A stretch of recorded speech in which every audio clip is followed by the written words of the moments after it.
Good evening, all. Thank you for joining with us today for the clinical case discussion on rheumatic fever. I welcome Dr. Ramya ma'am, Assistant Professor from Balaji Medical College, and today's moderator for the case discussion. Thank you so much, ma'am, for joining with us today. And I will be presenting a case today on rheumatic fever, ma'am. To begin with, ma'am, few words from you. Okay, thank you, Raghu, for this introduction. So it is going to be a case discussion. So I'll be asking questions. Be free to ask any doubts if you have in the middle. And if you don't know the answer, let us discuss the answer and I'll let you know what is the correct answer. So any queries you can, in between, can ask the queries. Okay, shall we proceed? Yes, ma'am. Thank you. Can I begin, ma'am? Yeah, you can start. A 13-year-old boy, Master Vignesh from Kolapakam, who is first-order child born out of non-consanguineous marriage, accompanied by his mother, whose reliability was good, came to Pediatrics OPD of Tagore Medical College with complaints of fever for the past 10 days, sore throat for past 10 days, and joint pain for the past 5 days. History of presenting illness. History of fever for the past 10 days, which was intermittent in nature, high grade, not associated with chills and rigor, subsides on medication. History of sore throat for the past 10 days. History of pain over knee and elbow joint for the past 5 days, which was acute in nature, fleeting and migratory in nature, associated with swelling, and it is reduced by medication. And can I continue with history of negative histories? No, you can continue. There is no history of chest pain. There is no history of breathlessness or dyspnea on exertion. There is no history of pedal edema. No history of palpitation, abdominal pain. No history of easy fatigability. No history of cough, hemoptysis, decreased urine output, bluish discoloration of skin. No history of squatting episodes. No history of recurrent respiratory tract infection. No history of painful finger ends, no history of red spots, no history of involuntary movements, skin rashes, and subcutaneous nodules. Okay, Raghu, let's discuss the presenting illness. So can you explain what are the negative histories you have said? Yes, ma'am. Why did you ask for chest pain? Ma'am, history of chest pain I have asked because it is the history of chest pain and history of any dyspnea, oliguria, edema, and all these things are the cause of or they can be presenting in cardiac failure. So I have asked for I'm evaluating the complications of heart diseases. Okay, so why did you ask for the history of abdominal pain and easy fatigability? Ma'am, history of abdominal pain will be there in case of cardiac failure where there will be hepatomegaly, and history of EC fatigability I have asked because in infective endocarditis there will be EC fatigability, ma'am. Okay, and also abdominal pain because of the mesenteric vasculitis phenomenon is also there. Okay, so we know we are dealing with the heart disease, but it can be either acquired heart disease because of rheumatic, or it can be even infective endocarditis. Okay, so thromboembolic manifestations can be there in infective endocarditis, which can cause mesenteric vascular occlusion that can also lead to abdominal pain. Understood? So not only because of hepatomegaly. Okay. Okay. Then why did I ask for history of cough and hemoptysis? Ma'am, cough actually in left ventricular failure, there will be a cough because of increase in pulmonary venous pressure and venous congestion, pulmonary congestion. Okay. And in case of hemoptysis, actually again in a mitral stenosis as a complication, if we have in this rheumatic fever, we will have hemoptysis. Okay. Then history of decreased urine output. Decreased urine output, again there will be presentation of oliguria in congestive cardiac failure. Okay.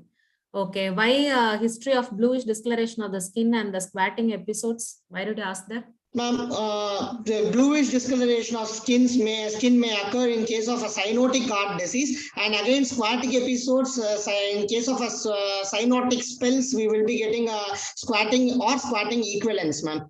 Okay. Good. Next slide. Okay, no history of recurrent respiratory tract infections. Why did I ask that? Ma'am, recurrent respiratory tract infection, again, in a rheumatic fever, there is a high chance for recurrent respiratory tract infections. So we are asking about it, ma'am. Okay, not only, so we know we are dealing with the heart disease. We are not sure whether it is a congenital heart disease or acquired heart disease. Okay, any heart disease with significant lesions can present with recurrent respiratory tract infections. Understood? Not necessarily only rheumatic. Okay, and then painful finger ends, red spots. Why did you ask that? Ma'am, painful finger ends, red spots and everything, red spots, arthralgia and red spots, that is purpura, will be a common presentation in an infective endocarditis, ma'am. Okay, history of involuntary movements. Involuntary movements, again, we have in our rheumatic heart disease, we have rheumatic fever, we have chorea. So there will be involuntary movements in advanced stages. So we are asking about it, ma'am. Okay, okay, fine. Skin rash and subcutaneous nodules? Ma'am, skin rashes, again, we can be any skin rashes. Yes, ma'am. Even in the infective endocarditis, we will be having papules in our skin, ma'am. Okay, what about the as such rheumatic fever has many skin manifestations, right? Why are you going for infective endocarditis? Yes, ma'am. Yeah, major erythema marginatum. Yeah, so that is the main thing. Yeah, sure. Okay, then subcutaneous nodules is also for the same thing. Okay, so even rheumatic fever has many skin manifestations which we want to rule it out. Okay, what about next slide is past history, right? Yes, ma'am. Okay, before that, what other negative histories you should ask? So in other ways, what are the differential diagnosis? You have said history of joint pain along with the swelling, right? So what are the other differential diagnoses of arthritis? It can be rheumatic, it can be either rheumatoid arthritis or it can be rheumatic arthritis also, ma'am. Okay, so how do you differentiate between the two? Ma'am, in rheumatic arthritis, actually it occurs in rheumatoid arthritis will be in a chronic onset, ma'am, and it will always affect the smaller joints, whereas here it will be affecting a larger joints. And the rheumatoid arthritis will be not fleeting, not migratory in nature, whereas here we have a migratory polyarthritis. Okay, any other difference? Again, ASO titer, streptococcal infection evidence will not be there in a rheumatoid arthritis, whereas rheumatic arthritis, we have a ASO titer, and fever will be low grade over there, but rheumatic, we will have a high grade fever.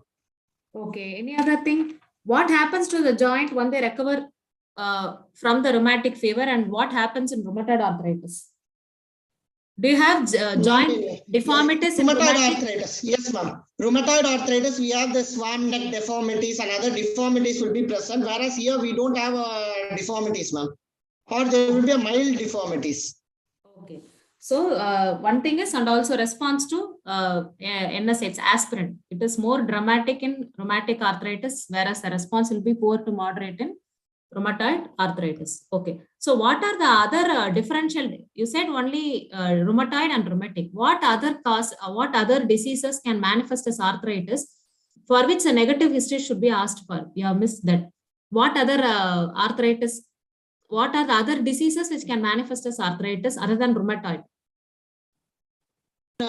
Since it is it can also be infections, ma'am. Certain infections we have joint pains. Yeah. Like what is the terminology called? Infections around the joint. What do you call it as? Arthralgia. We call it as arthralgia, ma'am. No. Arthralgia, arthritis and arthralgia, the difference is arthralgia is only the pain in the joint. Okay, when it is an arthritis, you have pain along with the swelling. That is called arthritis. So when you have an infection around the joint, it is called septic arthritis. Okay. Yes, ma'am. Okay. So what other things can manifest as arthritis? One thing is rheumatoid. Now we have come with the septic arthritis. Any other diseases? Not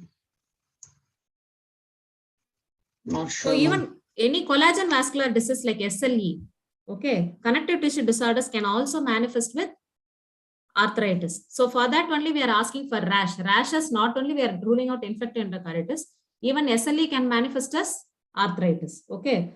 Another thing is in children, leukemia can manifest as arthritis. Long-standing fever, joint pain, joint swelling, even leukemia can manifest as arthritis. So you have to include the history of weight loss, poor appetite.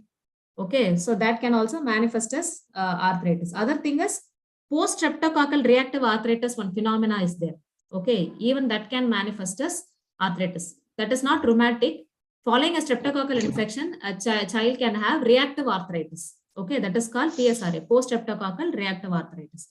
And one more thing is sickle cell anemia. Even that can manifest as arthritis. Okay, when examiner is asking you for the differential diagnosis of arthritis, your list should never end with only rheumatoid arthritis. You should talk about rheumatoid, SLE, post-streptococcal reactive arthritis, septic arthritis, leukemia, sickle cell anemia, even infective endocarditis can present as arthritis and arthralgia. Understood? So only thing is you have to ask for any other bleeding gums, because leukemia can also manifest as arthritis. Okay, weight loss, poor appetite, any other bleeding manifestations. Understood? Yes. Okay, so you can proceed.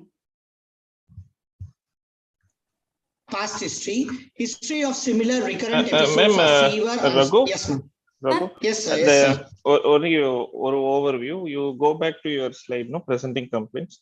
In that, Yes, sir. actually, it's a fever, sore throat, followed by pain over knee and elbow joint. As ma'am said, there are differential diagnosis for arthritis.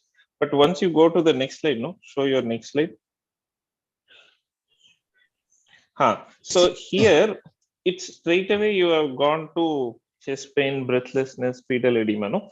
So I think as madam says, you have to bring the arthritis differential diagnosis, because nowhere it is written on the presenting complaint that it is rheumatic.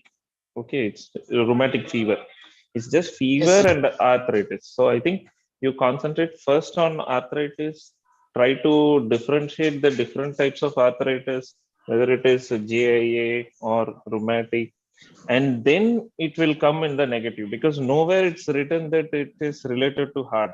Your presenting complaint, nowhere it is related to the heart. So if you are going to put straight away heart related negative, no, then they will think that you got some clue that it is rheumatic fever, no. So you should stick to your presenting complaints. Sometimes it may not give you a diagnosis, but still you have to elaborate those things only. Okay. So that only I thought. Okay. Then one more, just the go back to your presenting complaint.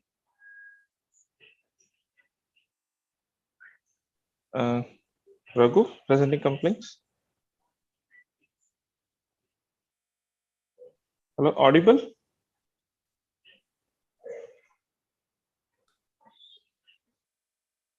Am I audible? Sir, you're audible, sir. In the you also feel the same, no, ma'am? Yes, sir. We actually, he has straight away written the history for rheumatic fever. So it should not be like that. It should not be like that. Presenting complaints, you go back for straight away. Just one discussion point I had. In this, the chronology of the event or discussion I want. So fever for past 10 days you have written, then sore throat for past the 10 days. So how do you want to say the chronology with regards to rheumatic fever? Is it like straight away sore throat relating to the rheumatic fever, or is there any gap to it? What do you feel, Doctor? Actually, either it can manifest, sore throat can come first, then fever, or it can come after, sir. Okay. So is it a rheumatic fever? Do you think it is an infectious disease? No, ma'am. No, ma'am. It is autoimmune disease. Yeah.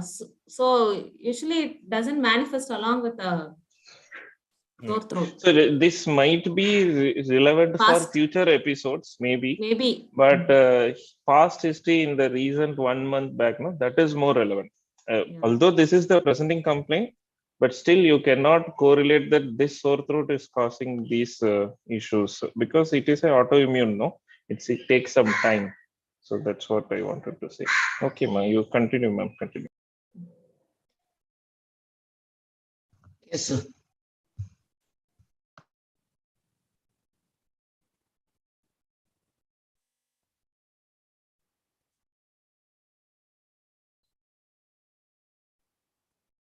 Shall I continue, ma'am? Yes, continue.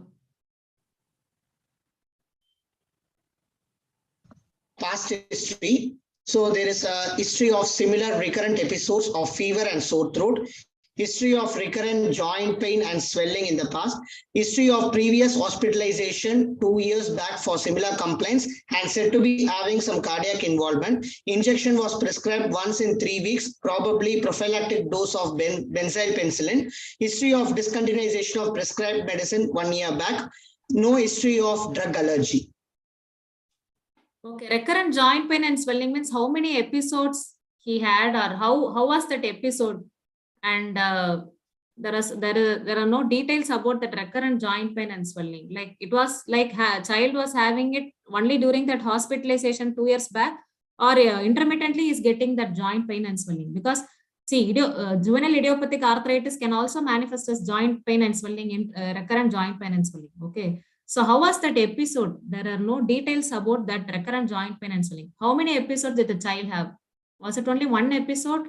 And for which the child was hospitalized? So, ma'am, before 2 years, before the hospitalization, there was again a recurrent episode, like 2 to 3 weeks. Averagely, the symptoms will be there, and then the symptoms has gradually it was reduced, especially on having aspirin. But afterwards, again, there is a presentation of symptom, and then the patient went hospital and he was diagnosed with rheumatic fever and was prescribed for injection, but they discontinued, ma'am. Okay, that joint pain and swelling was only previous one episode, right? For which the child was hospitalized. Then this is a second episode. Do you mean that?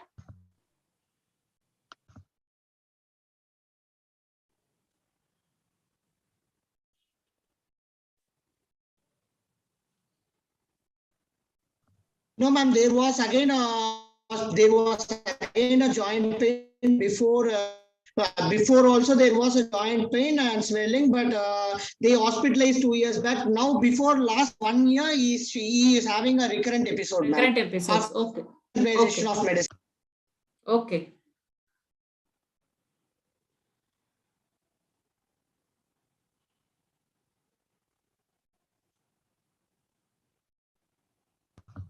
Okay. Antenatal history. So age of mother at marriage is 25 years. Age of child at birth 26 years. Birth or no number of antenatal is 8. First trimester. Pregnancy was confirmed by urine pregnancy test. Booked and immunized. Iron and folic acid taken. No other drug was taken in that period. No history of fever with rash or post-auricular lymphadenopathy. No history of radiation. Dating scan was taken.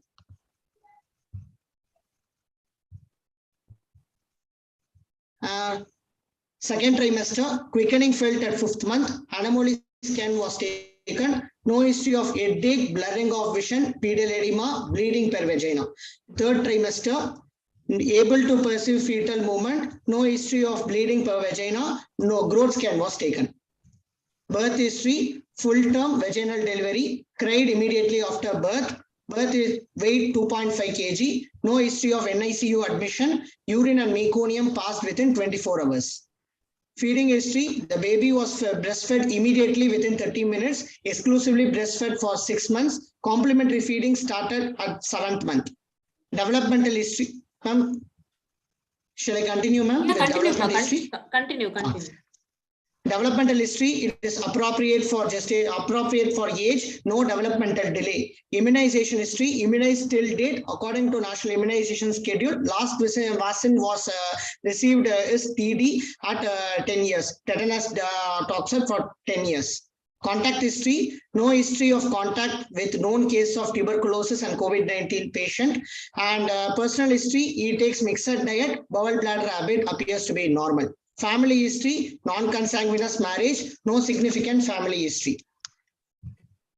Okay. Family history, is it really important in rheumatic fever or yes, any acquired heart disease?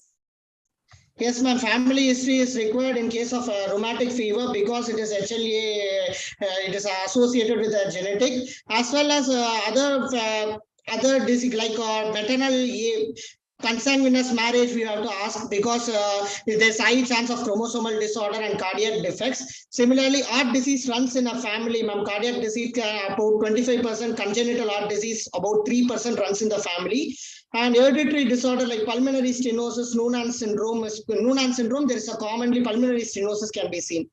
Okay, if one of And the in case parent of is rheumatic, having, okay, suppose if yes, one ma'am. of the parent, either of the parent is having rheumatic heart disease, acquired heart disease, is the child at risk of getting the rheumatic heart disease? Rheumatic heart disease, actually, when if it is when the father or mother or anyone is in close contact with the baby who is having a acute rheumatic fever, then there is a chance, ma'am. You said acute rheumatic fever is a non-infectious autoimmune disease, right? Then why do you think it is contagious? Because streptococcal yes, ma'am. No, what I'm asking is, if either of the parent or any of the family members have a positive history for rheumatic fever or heart disease, are the children at more risk of getting the rheumatic heart disease? Is it so? They are at increased risk, or is there any relation between the family history of rheumatic heart disease and children's risk of getting the rheumatic heart disease? Is there any correlation? Yes, ma'am. Yes, ma'am. Because it is associated, HLA association is seen. It is more commonly, there's a chance of hereditary predisposition, ma'am. Okay. If either of the parent are having a rheumatic heart disease, then children are 3 times risk, okay, than the general population. Okay. They are 3 times more have the susceptibility to get the rheumatic heart disease or rheumatic fever. Okay. Okay. Nutritional status. By 24 hours recall method, total calorie intake was 1580 kilocalorie and total protein intake was 32 gram. So normal calorie intake which should be there is 2200 kilocalorie and total protein 40 grams. So total deficit is 620 kilocalorie and 8 gram of protein. Socioeconomic history. So family is a 3-generation family, small semi-pakka house, well ventilated, 2 rooms, overcrowding present. Father's education 10 standard, occupation agriculture worker, income 10,500 per month, per capita income 2,050 per month, belongs to upper lower class according to modified Kuppuswamy scale. Separate toilet bathroom facilities are there, fuel LPG, no pet animals or livestock present. Summary, a 13-year-old boy came with the chief complaints of fever, sore throat for the past 10 days and joint pain for the past 5 days, which is a known case of rheumatic heart disease 2 years back with discontinued treatment with history of many such episodes of fever, sore throat and joint pain with no significant family history, belongs to a upper lower class of socioeconomic status with no proper personal hygiene practice and overcrowding. Probable system involved is cardiovascular system and probable etiology is rheumatic in etiology.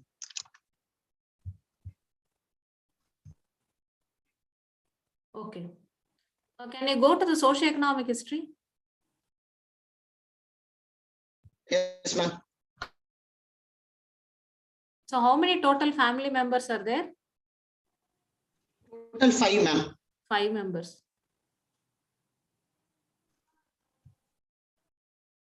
So overcrowding is present and it is a risk factor for rheumatic fever. Okay. Okay. Shall I continue, ma'am? Yeah, continue. General examination. After getting consent, he was examined. The patient was conscious, oriented to time, place, and person, febrile, well-built and nourished, no pallor, no icterus, no cyanosis, no generalized lymphadenopathy, no pedal edema. Head-to-toe examination. Head normal in size and shape, hair normal, face normal, no dysmorphic faces, eye and ears appears to be normal, oral cavity, no dental caries, neck normal, chest there is no normal and no visible pulsation, abdomen normal and no distension, limbs normal, there are no restriction of movements, no purposeful movements. Head to toe examiner, skin appears to be normal, no rashes, subcutaneous nodules, petechial hemorrhage. External genitalia appears to be normal, spine and cranium normal. Vitals, pulse rate 100 beats per minute, volume adequate, rhythm regular in rhythm, normal in character, no radial or radiofemoral delay, all peripheral pulses felt on both sides. Vitals, respiratory rate 18 breaths per minute, abdominothoracic, blood pressure 110/70 millimeter of mercury, measured in both right and left upper limb in sitting position, temperature 101 Fahrenheit, measured in axilla, SpO2 98%. Anthropometry, weight 45 kgs, height 145 centimeter, BMI 17.8. According to IAP growth chart, now it is present below the, it is present in the normal range, normal growth according to IAP growth chart.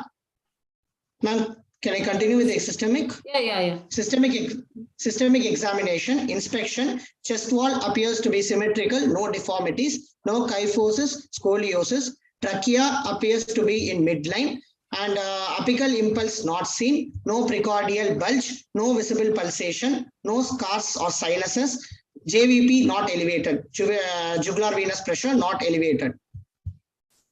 Palpation, inspectory findings are confirmed. Midline, trachea is in midline. Apical impulse felt in left fifth intercostal space of an inch medial to midclavicular line. No palpable thrill, no parasternal eve, no palpable P2. Auscultation, mitral area, S1, S2 ERD, high pitch, apical, soft blowing pansystolic murmur of grade 3, best ERD and diaphragm of the stethoscope with a patient in left lateral portion at the height of expiration and radiating to axilla and back. Aortic area, S1, S2 ERD, no murmur. Tricuspid area, S1, S2 ERD, no murmur. Pulmonary area, again S1, S2 is ERD and there is no murmur. Other systems, respiratory system, normal vesicular breath sound is heard, no added sounds. Abdomen, soft, no organomegaly. Central nervous system, no focal neurological deficit, no involuntary sounds, no hypotonia. Diagnosis, it is a case of acquired valvular heart disease with recurrence of rheumatic fever with mild regurgitation with no signs of heart failure and infective endocarditis, and a normal sinus rhythm with normal nutritional status for evaluation. Okay. Raghu, you said a child with past history of recurrent episodes of joint pain, swelling, previous history of rheumatic heart disease. Why can't it be an infective endocarditis? Why do you say it is a rheumatic fever recurrence? See, 10 days fever with sore throat, joint pain, swelling. Can it be an infective endocarditis?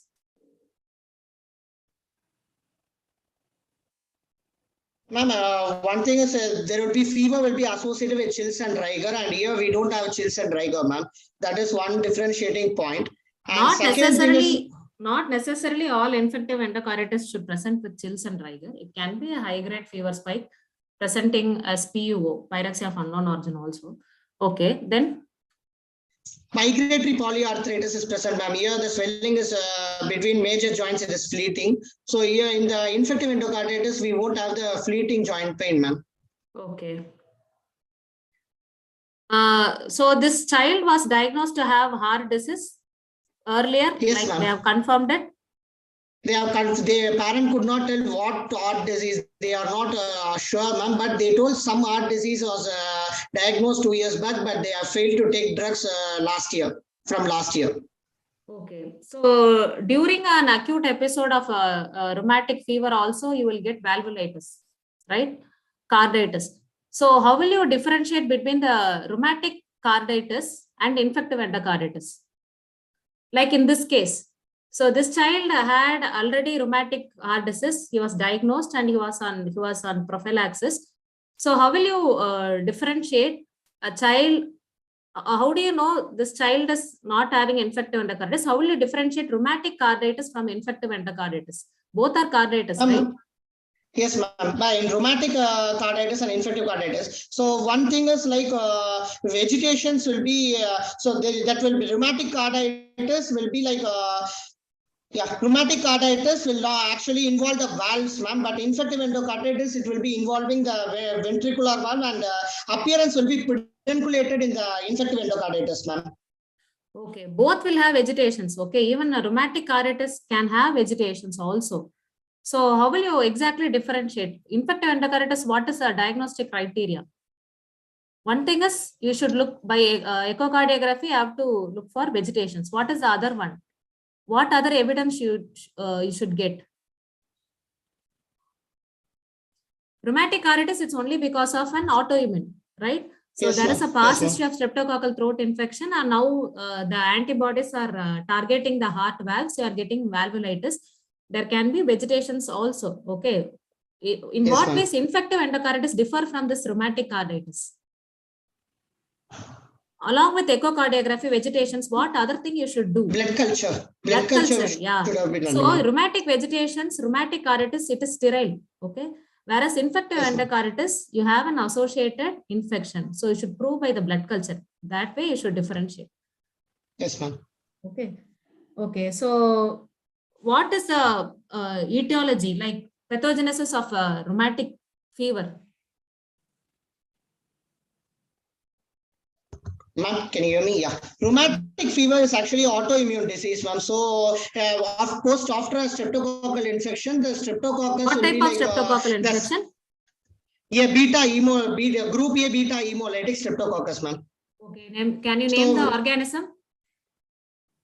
Group A beta hemolytic streptococcus. Streptococcus. Streptococcus pyogenes. Okay. Pyogenes. Streptococcus pyogenes, ma'am. Okay. So streptococcal pyogenes infection will be there. So after infection, the certain proteins like M proteins will be sharing the same epitope with human tropomyosin, which is present in the heart. So what happens is a common antigen is present. So immunological reaction occurs, molecular mimicry occurs between the group A streptococcus antigen and host tissues, and this causes rheumatic fever, ma'am. Okay, so can you name some of the rheumatogenic strains of the streptococcus group A? Which strains? Does all the group A streptococcus causes this rheumatic fever, or there are only particular strain which causes this rheumatic fever? There are particular strains, ma'am, especially type 18 is more virulent, and it can cause this type of rheumatic fever, and also 1, 3, 5, again 6 also can cause, ma'am. Okay, so how will you manage this child? Like, what is the next thing you will do? So you have said this child doesn't have heart failure, infective endocarditis. So how do you say it is a recurrence of rheumatic fever? Is it fulfilling the criteria? What criteria you use to diagnose for rheumatic fever recurrence? Ma'am, we will be following the modified Duquette-Jones criteria, ma'am. So one thing, we have a major criteria and we have a minor criteria with essential. So major criteria, we have carditis, arthritis, subcutaneous nodules, chorea, and erythema marginatum. Whereas in minor criteria, no, I'm asking in your case. In your case, in what way it is fulfilling the criteria to say it is recurrent rheumatic fever? Substantiate with your case. Okay, so one thing is we have arthritis, ma'am. Major criteria we have arthritis, and from minor criteria again we have this fever and we have fever and we have arthralgia. Fever arthralgia is there, and when we take a lab diagnosis, if we have a ESR and ESR rate may be increased, and if it is increased, we can consider it as a rheumatic fever, ma'am. Okay, suppose if this child ESR you are taking, and if this child is having an underlying nutritional anemia, so in anemia ESR is obviously it's going to rise. So how will you take this ESR as a valid test if the child is having a background of anemia? Ma'am, then we can do a CRP, ma'am. Okay, so CRP is not affected by anemia. Good. Okay, so what other test will you do for this child? for this child, we will be going forward with WBC count we have to take and then we will be taking ESR C-reactive protein, and one of the essential criteria is ASO titer. So we will be taking ASO titer for the patient, and then throat swab must be taken and chest X-ray, ECG, echo for seeing if there is any carditis, and then blood culture must be done, ma'am. Okay. ASO titer, will it get affected by the antibiotic intake of the child? It is anti-streptolysin O titer, right? Will it get affected by the prior antibiotic intake?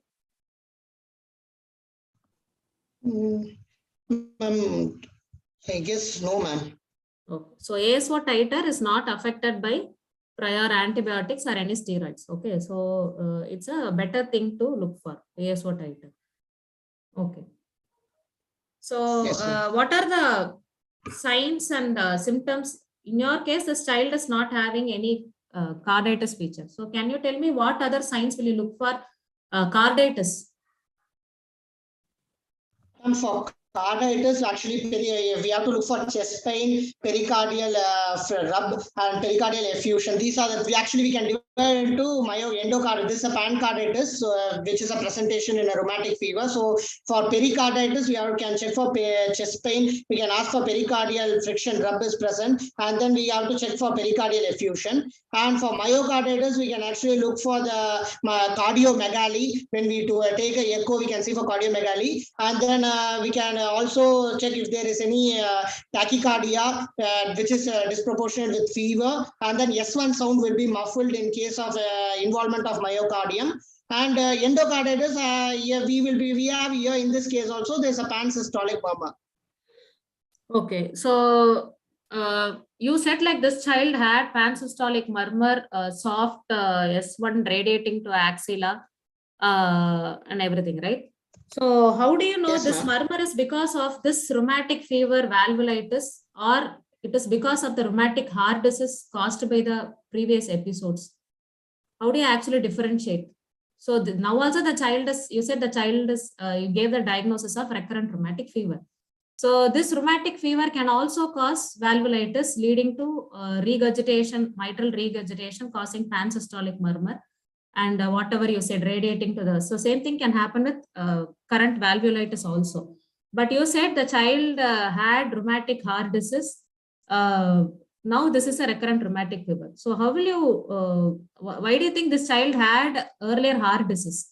Can it be only because of rheumatic fever causing valvulitis and causing this mitral regurgitation? What made you to think this child had heart disease in the past and now the child is having only recurrent rheumatic fever? How do you actually differentiate?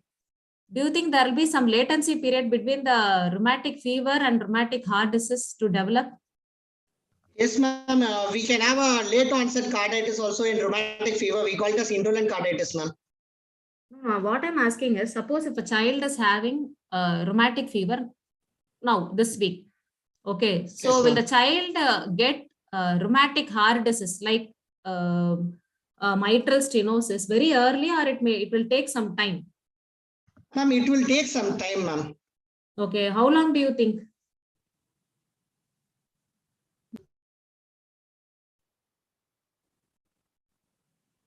In other ways, I'm asking you, even this rheumatic fever can cause mitral regurgitation, right? The current rheumatic fever episode can cause valvulitis, causing regurgitation, mitral regurgitation. Do you think this child is having in the background of rheumatic heart disease? The child has already developed a heart disease? Ma'am, not necessarily, ma'am, because one thing, because from the past history, we got a history that the child was diagnosed with some heart disease in past.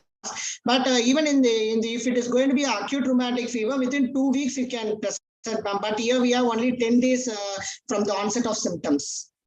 Okay, one thing is, in your case, you said the child is having only a pansystolic murmur, S1, soft S1, leading to mitral regurgitation, but there were no other features of carditis like disproportionate tachycardia, palpitation, chest pain, cardiomegaly. There was no shift of the apex heartbeat. So nothing in history was giving us a clue to carditis. Right. This child is having only rheumatic fever and arthritis is there. So Yes, ma'am. there is no evidence of current carditis in your history. Okay, so probably this mitral regurgitation is because of earlier episodes of rheumatic fever, which has caused this damage of valves. So that is was trying to ask you. Understood? Okay, ma'am. So you should not Understood, differentiate between the two. Okay, one thing is previous episodes of rheumatic fever can cause damage to the valves, which can present as heart disease. But mitral stenosis takes time, 10 years, 20 years. But in India, they say even it can happen earlier in the adolescent period also because of high risk. Okay, but to develop as a heart disease, it takes some time. Okay, but it even in India, the rheumatic heart disease are seen in younger age group also. That is also possible. But you should note to able to differentiate whether the murmur is because of rheumatic valvulitis due to the current episode the child is suffering from, or the child had a background of heart disease. Now the child is having recurrent rheumatic fever. So you should be able to differentiate between the two. If the child is having carditis now, the child would have got disproportionate tachycardia, palpitations, chest pain, which was not present in your history. So probably this regurgitation is from the earlier one. Okay? Yes, ma'am. Balaji, Okay, sir. சொல்லுங்க madam, சொல்லுங்க. நீங்க ஏதாவது add பண்றீங்களா sir? அதுதான் ma'am, இப்போ the diagnosis la he has said as diagnosis comingப்பா, show the diagnosis pa. அதுதான் ma'am, இப்போ acquired valvular heart disease என்றாரு. So do you want to accept it இல்ல? அதான் சார், ஆனா அவர் சொன்ன ஹிஸ்டரியில கார்டைட்டிஸ் ஃபீச்சர்ஸ் எதுவுமே இல்ல, ஒன்லி ஆர்த்ரைட்டிஸ் மாதிரி தான் அவர் பிரசன்ட் பண்ணாரு. Maybe recurrent episodes of joint pain எல்லாம் பாஸ்ட்ல சொன்னதுனால I think he has put us valvular heart disease. But so if this mitral regurgitation is previous mitral regurgitation, can we take it as a valvular disease now, acquired? அது valvular disease இவ்வளவு early-ஆ will not come illa ma'am. So I think better so better the previous episode has not recovered, and the another episode of rheumatic fever has occurred, but saying it as acquired valvular heart disease, I think Raghu, you need to be careful, because நமக்கு mitral stenosis அந்த மாதிரி இருந்தாதான் we should better say it as acquired valvular heart disease. So you can say it as rheumatic fever with recurrence.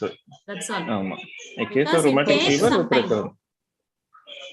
ஒரு fever, rheumatic fever ல இருந்து heart disease மாறதுக்கு so how can we actually come to a conclusion the child is having heart disease means only by doing echocardiography or clinical features suggestive of some other thing.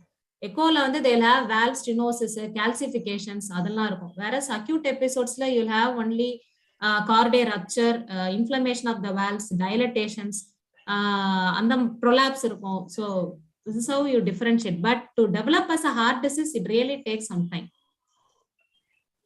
Otherwise, the discussion was very nice, ma'am. The way you discussed, it's good. He learned some nice points. Continue, ma'am. Okay, so Raghu, how will you differentiate between the carditis severity, if at all, if child is having carditis? Yes, ma'am. We can grade the severity as mild, moderate, and severe by the cardiomegaly features and by complications.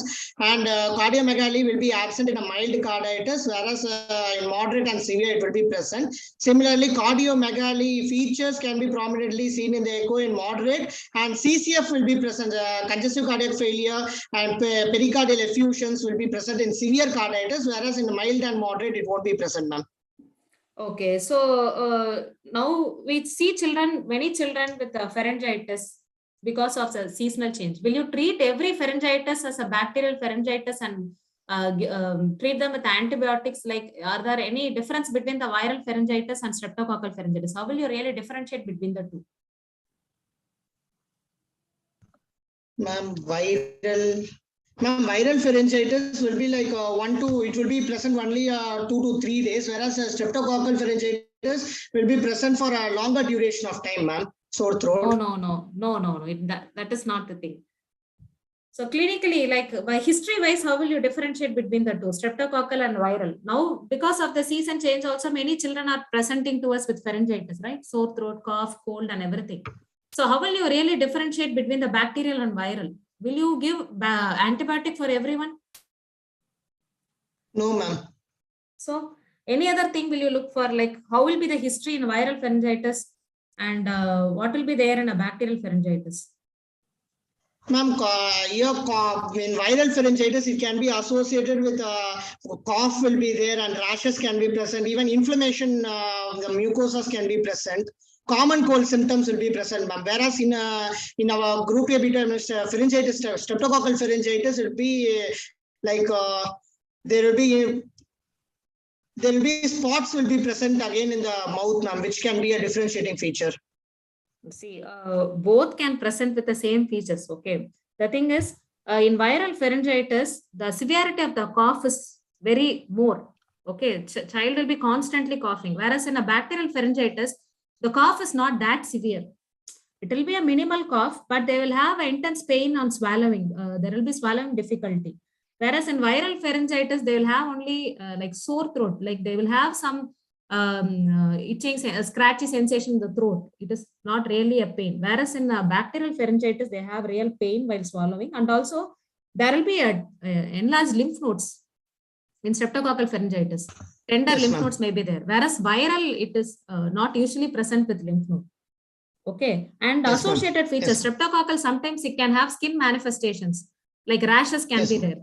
Viral pharyngitis usually doesn't have any skin manifestations, but streptococcal can present with skin thing. Mainly, the cough is very worse in viral pharyngitis compared to streptococcal. Yes, ma'am. Even exudates will be present in streptococcal, whereas viral it won't have. Yeah. Yes, ma'am. So this is how you differentiate. Okay. Okay. So how will you treat?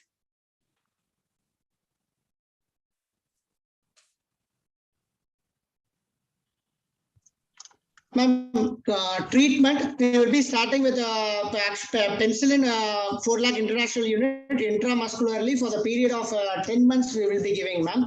And aspirin will be given to suppress as a suppressive therapy, aspirin will be given. And in case the patient is presenting with any complication, we will go for steroids, ma'am. Okay, so when will you give steroids actually? Steroids will be given only if there is any if it is associated with cardiomegaly or if it is going for severe carditis, that is with congestive cardiac failure. They have a carditis along with arthritis, then you have to go for steroids. Okay, only arthritis, you start with aspirin. Aspirin. Okay, so how long this benzathine prophylaxis has to be given for this child? For this child, benzathine prophylaxis must be given 10 days for, yes, ma'am, 10 days we can give, ma'am. Benzathine prophylaxis, I'm asking about long-acting penicillin. Long-acting penicillin prophylaxis, actually we have to give till the age of 21 years. Since there are no carditis is there, so 5 years from now we can give, or till the age of 21 years we can give, ma'am. 3 weeks apart prophylactic doses. Okay, if you want to treat your child according to the diagnosis you gave, you said the child already had a heart disease. If the child has already developed a heart disease, then it is lifelong prophylaxis. Understood? To your diagnosis, the prophylaxis should be lifelong.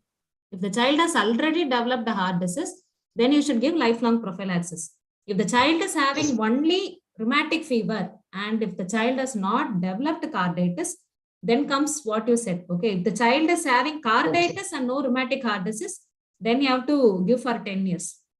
So if the child is having only arthritis, you have to give at least for 5 years from the last attack or till the age of 21 years. If the child is, in your case, there are no features of carditis. So I'm saying if it is only a recurrent rheumatic fever with only arthritis, no carditis, then 5 years or until the age of 21 years, whichever is nearing. Okay. If the child is having carditis and no rheumatic heart disease, so you have to give until the age of 40 years or 10 years from the last attack. But if the child has developed rheumatic heart disease, then it has to be a lifelong prophylaxis. Okay, ma'am. So what are the preventive methods? Like what are the prophylaxis thing available? What is primordial prevention, primary, secondary prevention? Can you tell? Primordial prevention is again First thing is going to be overcrowding can be prevented. Again, they can be environmental hygiene must be withheld. And if primary prevention, if we take immediately early recognition and treatment of streptococcal pharyngitis must be done with appropriate antibiotic therapy, and the therapy must be completed by the patient. Okay, what antibiotic will you give for primary prevention? Ma'am, for primary prevention, we will be giving for or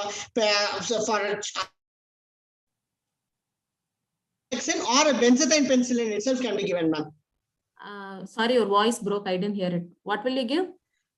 Ma'am, benzathine penicillin G can be given, and even we can give azithromycin and cephalexin, ma'am.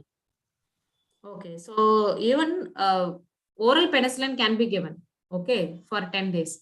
Yes, okay, if the ma'am. patient is allergic to penicillin, then it can erythromycin or azithromycin can be given. Okay, so for secondary prevention, Ma'am, secondary prevention, to prevent the recurrence of rheumatic fever, we can give intramuscular benzathine penicillin, 0.6 million units if it is going to be under 27, and 1.2 if it is going to be more than 27 for once in 21 days, ma'am. Once in 15 and 21 days, 15 and 21 days. Okay, suppose if a child is, if the same thing in your history, this child had earlier history of rheumatic fever. So how much is the recurrent risk if a child had one episode of rheumatic fever?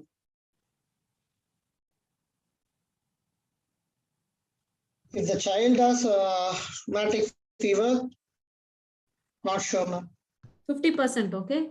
So 50% chance of getting recurrence. So if child is having rheumatic fever, he is 50% risk of getting further episodes. Okay. What is the risk in a general population if they had pharyngitis, group A streptococcal pharyngitis? What is the risk of a general population getting the rheumatic fever? Ma'am, only 3%, ma'am. Attack rate will be only 3%. 0.3 to 3%. But if a child has already got rheumatic fever, he is at risk of 50% getting the rheumatic fever again.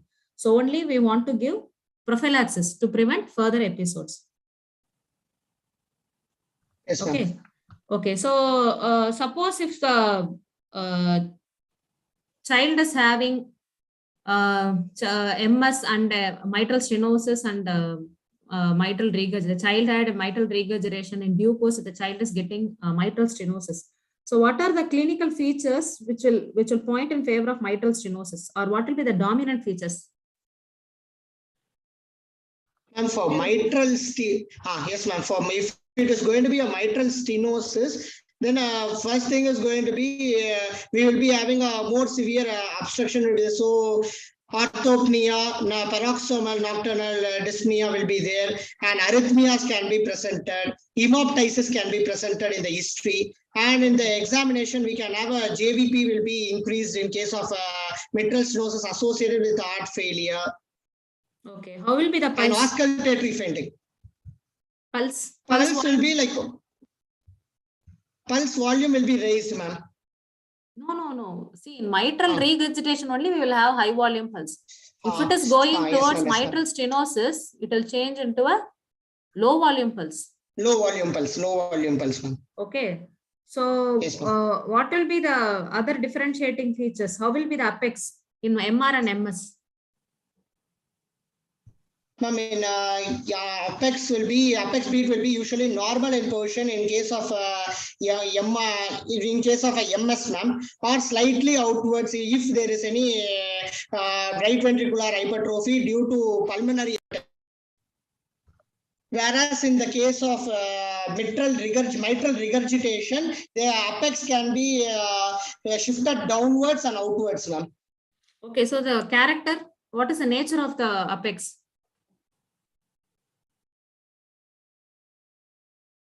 Nature.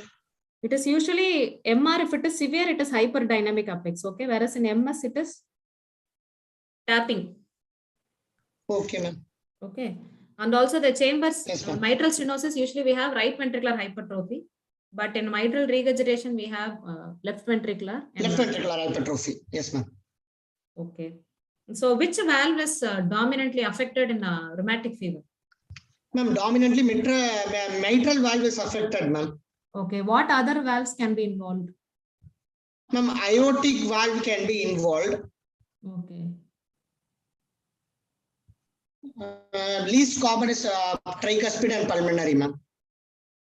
Okay. Suppose if the same child is having features of AR also, aortic, along with mitral regurgitation, if the child has aortic regurgitation. So, what clue will you get from by measuring this thing, blood pressure?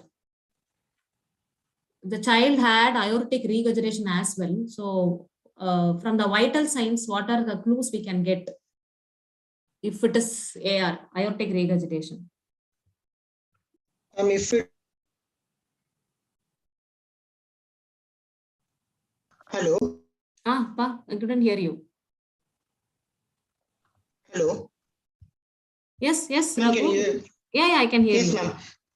Yes, ma'am. From actually, systolic blood pressure will be elevated in case of aortic regurgitation, and diastolic will be lower, ma'am. No, actually, it is Hill sign will be positive. Oh, Hill sign, okay, ma'am. What is Hill sign? Don't know, ma'am. The lower limb BP, systolic BP will be higher than the upper limb systolic BP by more than 60 mmHg. Okay, there will be a difference between pressure measured, systolic blood pressure measured in the lower limb and upper limbs. There will be a huge difference will be there. Okay. Yes, ma'am. Yes, ma'am. Okay. Sir, do you want to add anything, sir? Balaji, sir? Fine, ma'am. I think fine, ma'am.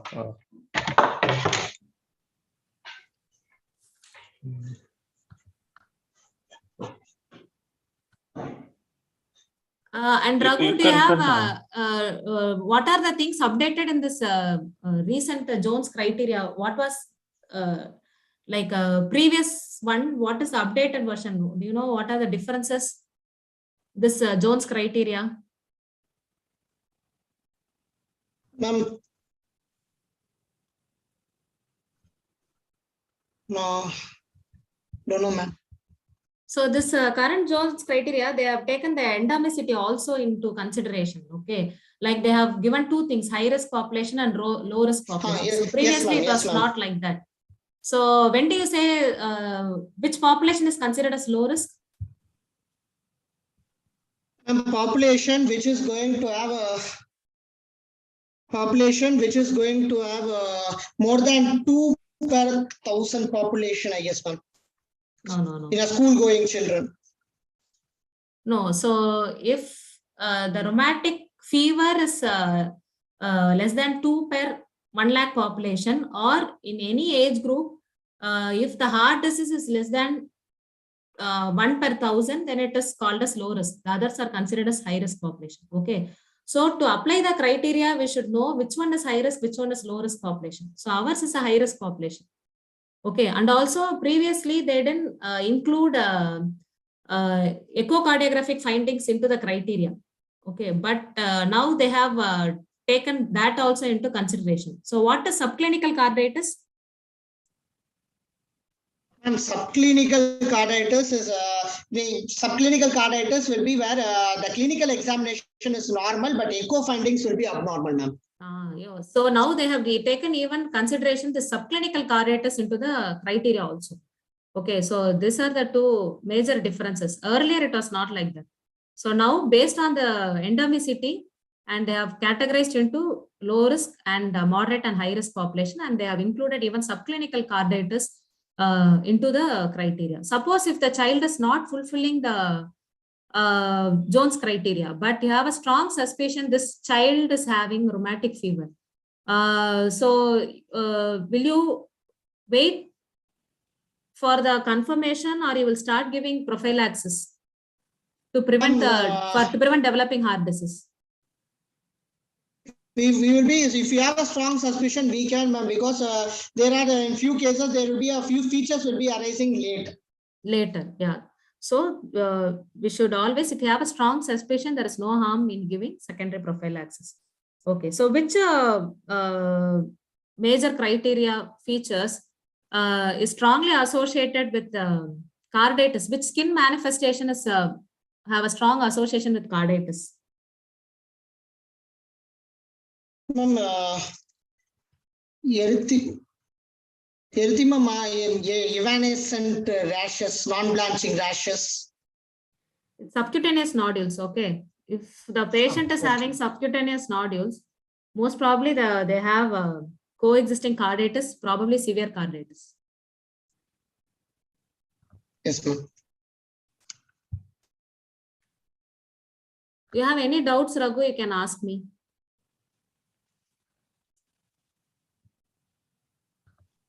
No, ma'am. How to actually differentiate, ma'am? Like what secondary prophylaxis? Like you told, in a severe carditis, you have to give lifelong. In which all conditions you have to give less than that, ma'am? No. See, if the child is having rheumatic heart disease, you have to give for lifelong. Okay. If it is carditis, and you have to give for 10 years at least, or until the age of 40 years, whichever is the near one. Okay. So at least for 10 years, you have to give. If it is only arthritis, until 5 years, you have to give for 5 years, you have to give prophylaxis. Okay, ma'am. Thank you. If the child is having carditis, you have to give both steroids and aspirin. If the child is having only arthritis, then you can give only aspirin. Okay, ma'am. Thank you, ma'am. Okay. Sir? Sir, shall we wind up the session, sir? Okay, ma'am. Raghu, you have any other doubts, sir? I think what ma'am said is one valid point. The revised Jones criteria be thorough. Things have changed. For Indian scenario, they have become a bit monoarthralgia, everything they are taking they have included back. more things. For high risk population, even monoarthritis, monoarthralgia also can be considered. Monoarthritis will come under it. So you should be thorough with the Jones criteria, the essential criteria, and major, minor, and for recurrence also there will be the difference. So you be thorough with that. Any other doubts, Pa? Yes, sir. It was very nice, ma'am. I learned a lot of new points. So thank you, ma'am. Thank you very much. Thank you, sir. Thank you, Raghu. Thank you. You have been so much, doing sir. a very good job. You have been initiating such good discussions. Students will be definitely benefit. Keep doing the good job. Thank you. Thank you so much. Thank you, ma'am. Thank you for this opportunity, ma'am. It was a good learning experience for me to evaluate myself, ma'am. Thank you. Okay, thank you, Raghu. It was an excellent presentation. Thank you, ma'am. Thank you, Raghu. Thank you, sir. If anyone have any doubt, you can just put it in the comment section in the YouTube chat, so that either if you are putting now, ma'am will be explaining, or else in the future, ma'am will be just replying in the comment section. If anyone have any doubt, we will have 2 1 minute time. If you have any doubt, you can just put down in the comments.